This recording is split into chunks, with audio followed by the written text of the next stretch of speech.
तो हरियाणा का किसान कर्जदार नहीं है, हरियाणा का किसान पूरी तरह से आत्मनिर्भर है। चौधरी देवीलाल के साथ आपने राजनीति भी की, उन्होंने एक बुढ़ापा पेंशन जो है वो शुरू की थी, आज बड़ा विषय, मुख्य विषय बना हुआ है हरियाणा में। और मैंने जनसभा में सवाल किया लोगों से कि वहाँ पर हज़ारों आदमी बैठे हुए थे कि आप में से किसी बुजुर्ग की पेंशन कटी है? उनमें किसी की नहीं कटी है। ये केवल मात्र एक विपक्ष का मुद्दा है, जो बाहर से आके और किसी वजह से भी आके कहीं झुग्गी बस्ती में आगे और उनकी अवैध वोटिंग बढ़ गई और वो नहीं है देश के नागरिक के, तो वो तो SIR के माध्यम से जांच होनी चाहिए, वो हो रही है। पार्लियामेंट में आप रहे हैं, मुद्दे भी आपने उठाए हैं, लेकिन एक मासूम बच्चों को उठाने का जो बड़ा जो है खबरें जो है वो चल रही हैं, उस हरियाणा में एक बहुत सोशल मीडिया पर आजकल मुद्दा चल रहा है कलाकारों को लेकर। मासूम शर्मा ने अभी हाल ही में कहा कोई सरपंच हो, MLA हो, मंत्री हो, मेरे आगे स्टेज पे आने की जरूरत नहीं है, कुछ इस तरीके की बातें सब किसी को नहीं मानता। देखिए, मैंने मासूम शर्मा की वो वीडियो वगैरह पोजिशन ये है कि एक सीट भाजपा के खाते में आने की पूरी वो है ही, हमारे पास पर्याप्त मत हैं और एक कांग्रेस के खाते में जा सकती है।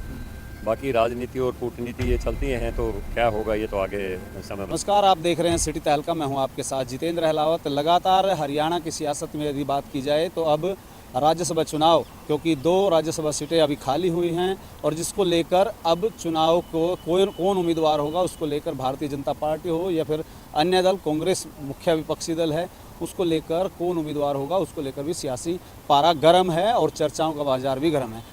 उसी कड़ी में आज हमारे साथ हैं राज्यसभा सांसद जो है रामचंद्र जांगड़ा जी। उनसे जानने का प्रयास करेंगे कि किस तरीके से आगे की जो चुनाव प्रक्रिया है और कौन उम्मीदवार होगा और उनका अब आगे का क्या रूपरेखा रहने वाली, उन तमाम पहलुओं पर चर्चा करेंगे। सांसद साहब, सबसे पहले आपका स्वागत है सिटी तहलका। धन्यवाद सर, अब कार्यकाल खत्म हुआ है और जिस तरीके से राजनीतिक गलियारों में फिर से पारा गर्म है और भारतीय जनता पार्टी की ये जरूर रहती है कि कौन उम्मीदवार होगा किसी को नहीं पता है, क्या लगता है अब फिर से रिपीट करने वाले हैं, क्या रहेगा, किस तरीके से देखते हैं आप?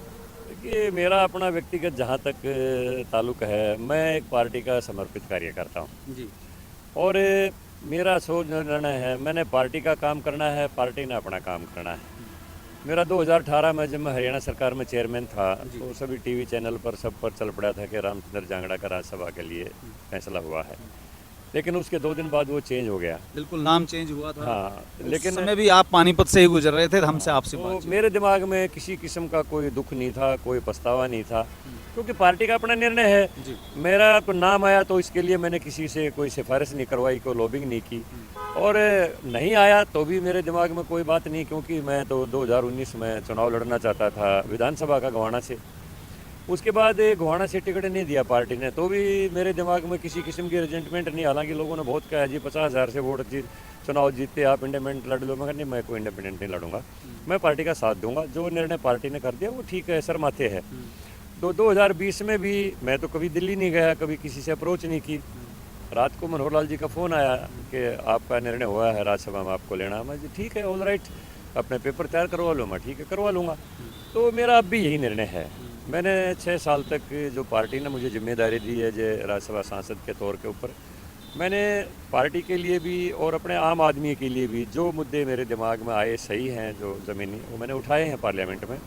और जो खाली समय जैसे कमेटीज़ की मीटिंग होती हैं, राजभाषा कमेटी का मैं कन्वीनर रहा 5.5 साल तक, तो मैंने वहाँ भी अपनी जिम्मेदारी को बखूबी निभाया।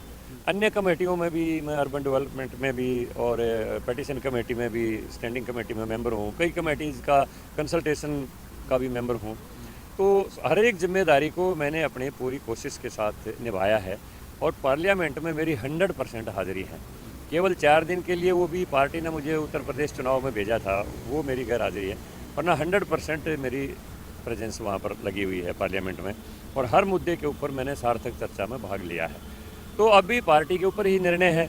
पार्टी जो मैं पार्टी की सोचता हूँ, मेरे बारे में सोचेगी तो पार्टी सोचेगी, जो क्या करना है वो उनके अपने हाथ में। बिल्कुल, हम तमाम राजनीतिक मुद्दों पे बात करेंगे। अभी बजट सत्र जो है शुरू होने वाला है, उसको लेकर के क्या लगता है, किस तरीके से बजट सत्र को आप देखते हैं? देखिए, बजट में हरियाणा के लिए बहुत कुछ है, क्योंकि हरियाणा बिल्कुल दिल्ली से लगता हुआ है सारा, 3 तरफ से दिल्ली को घेरे हुए है हरियाणा। और NCR की जो भी डेवलपमेंट है, सबसे ज़्यादा अगर इफेक्ट पड़ता है तो हरियाणा में पड़ता है। तो आज हरियाणा एक प्रोग्रेसिव नहीं, मतलब कि मैं विकसित प्रदेश के रूप में इसको देख सकता हूँ, कह सकता हूँ। और पिछले 11 सालों में जो प्रोजेक्ट हैं हमारे आए हैं, जो हमारे हरियाणा से होके हमारा दिल्ली से और कटरा हाईवे में निकला है, हरियाणा से होके 152 निकला है, और अभी जो हमारा केएमपी के साथ साथ जो रेलवे का कॉरिडोर बन रहा है, ये हरियाणा के लिए बहुत बड़ा एक वरदान सिद्ध होगा। इंडस्ट्रीज़ का एक हब हरियाणा बन गया है।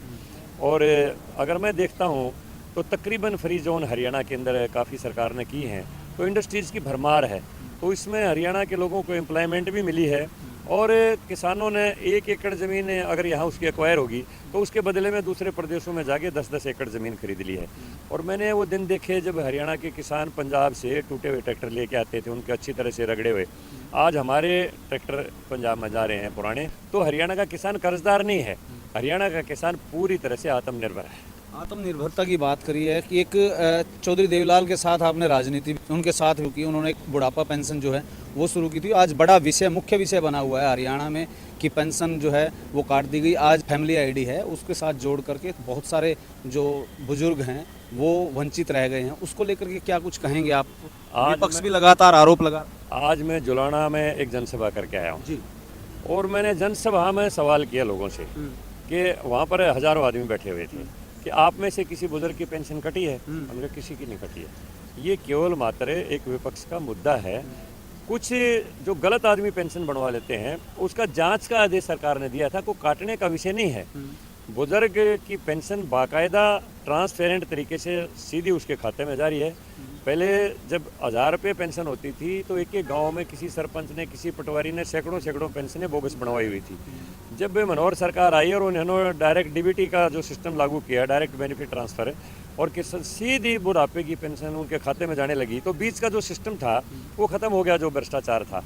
तो उसके बाद पेंशन बढ़ते आज 3200 रुपये रेट हरियाणा में है, जो हाईएस्ट है इंडिया में। किसी भी प्रदेश में इतना पेंशन नहीं मिलती किसी बुजुर्ग को। तो मुख्यमंत्री ने भी कहा कि मुझे पहले मालूम नहीं, फिर जब प्रेशर हुआ तो फिर कहा टेक्निकल एरर है, फिर आप उस बात को लेकर के फिर जब धरना प्रदर्शन चंडीगढ़ में धरना देने की बात कही, उसके बाद जो है ये बात हुई सामने। किसी सच्चाई की जांच के बगैर ही धरना प्रदर्शन करना, जैसे ये हुआ था जो SIR के ऊपर विपक्ष ने झगड़ा किया था कि वोट काटी जा रही हैं।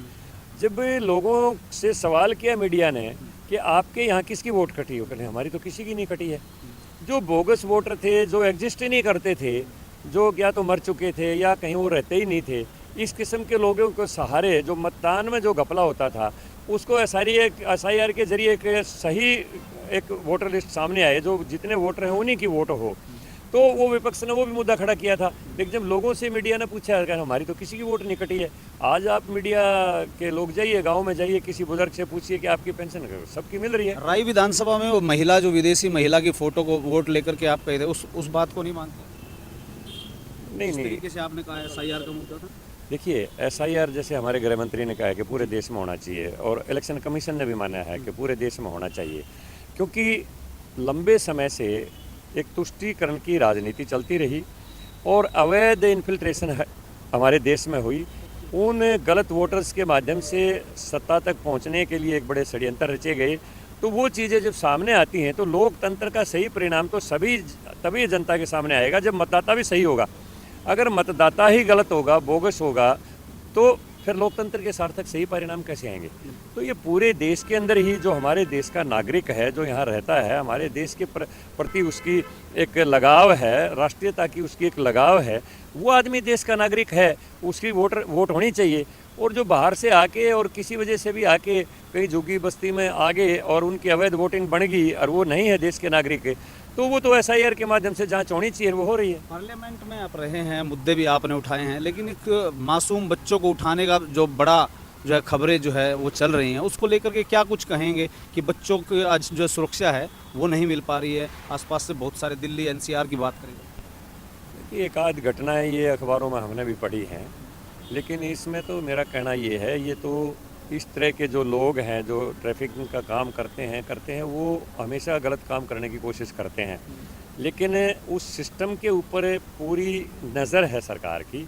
और जहाँ कहीं भी इस किस्म की घटना होती है तो हमने ये भी देखते हैं कि दूसरे तीसरे दिन या कुछ ही समय के बाद, घंटों के बाद में बच्चा बरामद भी हो जाता है, और फिर वो जो इस सिस्टम में लगे हुए हैं लोग, उनको बुरी तरह से कानून के शिकंजे में दे के तोड़ा जाता है ताकि आगे वो ऐसी घटना करने की कोशिश ना करें। हरियाणा में एक बहुत सोशल मीडिया पर आजकल मुद्दा चल रहा है कलाकारों को लेकर के, जनप्रतिनिधियों के ऊपर जो है सवाल खड़े किए गए। कोई व्यक्तिगत आप कोई टिप्पणी करना चाहेंगे इस पर?